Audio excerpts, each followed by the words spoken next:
Dios tiene voluntad. El Dios que yo conozco es el dueño de todas las cosas y Él fue quien creó los cielos y la tierra. Él siempre ha existido. Él no necesita órdenes de su creación para Él saber qué tiene que hacer. Yo quiero simplemente que tú me sigas y veas la ilustración que voy a usar, porque Dios ha puesto un mensaje muy claro en mi corazón. Y yo quiero que tú mires este árbol que está aquí, un árbol que está en la parte de atrás de mi casa. Este árbol y yo tenemos algo en común. Dios nos creó. Dios creó tanto este árbol como me creó a mí. La única diferencia entre el árbol y yo es que en mí Dios sopló aliento de vida, su imagen y su espíritu habitan en mí.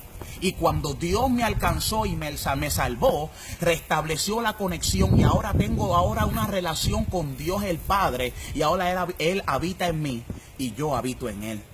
Pero dice la poderosa palabra que nosotros somos barro y Él es el alfarero.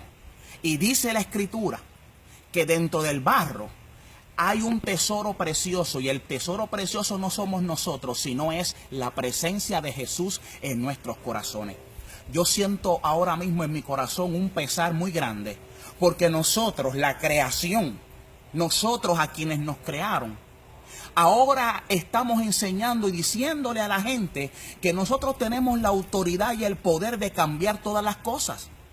Que ahora nosotros no necesitamos pedirle al Señor nada de que nos bendiga, de que nos prospere, de que nos ayude, porque nosotros somos, en otras palabras, semidioses. Que nosotros decidimos qué hacer o qué va a acontecer con nuestras vidas, sin tener que preguntarle a Dios cuál es su voluntad. Yo quiero que tú y yo vayamos a las Escrituras, porque la Escritura es la poderosa palabra de Dios que cambia el corazón del hombre.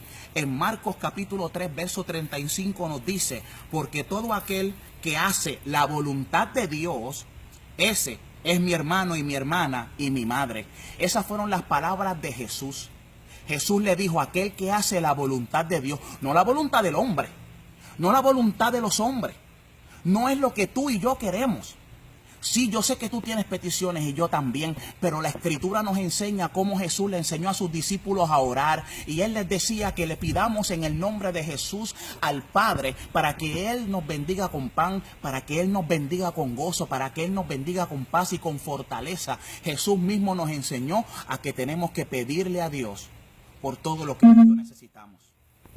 Pero hoy en día estamos enseñando de que tenemos que declarar, de que tenemos que declarar todas las cosas, de que si tú y yo declaramos, Dios hace lo que sea, porque solamente tú y yo lo declaramos. No, mi hermano, nuestra declaración tiene que estar alineada con la voluntad de Dios. ¿Qué es lo que Dios quiere para con tu vida? ¿Qué es lo que Dios quiere para con mi vida? Porque yo prefiero andar en la voluntad de Dios antes de andar en mis propios caprichos y en mis propias peticiones y en las cosas que yo quiera, porque no es lo que yo quiera, es lo que quiera Dios en mi vida.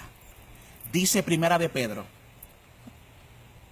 capítulo 4, verso 19, de modo que los que padecen según la voluntad de Dios, encomienden sus almas a fiel Creador y hagan el bien.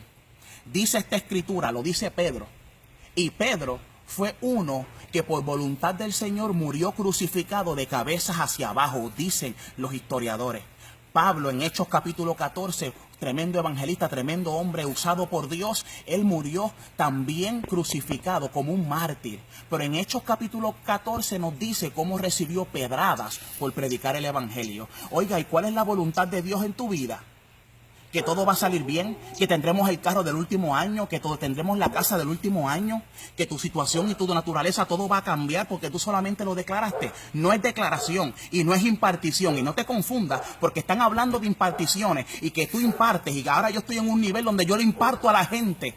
No, tú y yo no podemos impartir porque el significado de impartición es aquel que concede un favor, que concede bendición. Y el único que concede favores y concede bendiciones se llama Jesús de Nazaret.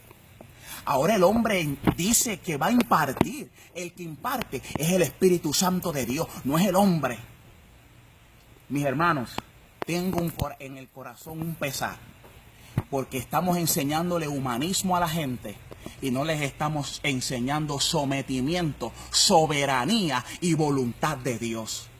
Tú y yo vamos a caminar en la voluntad de Dios. Antes de declarar cualquier cosa, no declares por declarar. Pregúntale al Señor si esa es su voluntad. Y entonces con fe, declara de que estás sano. Declara de que estás prosperado. Sí, decláralo. Pero tan solo decláralo después que le preguntes a Dios cuál es su voluntad. La voluntad de Dios. Pablo, cuando fue apedreado, estaba en la voluntad de Dios. Cuando fue muerto mártir, estaba en la voluntad de Dios. Pedro, también cuando fue muerto, y muchos mártires más, miles y millones. La iglesia en China, la iglesia en tantos países, están padeciendo, pero ellos están en la voluntad de Dios. Seamos conscientes de lo que le enseñamos al pueblo. Y pueblo, no te dejes confundir. Vamos a vivir en la voluntad de Dios, porque esa es la mejor vida para ti y para mí. Será hasta la próxima. Dios te bendiga, Dios te guarde y en victoria con Cristo.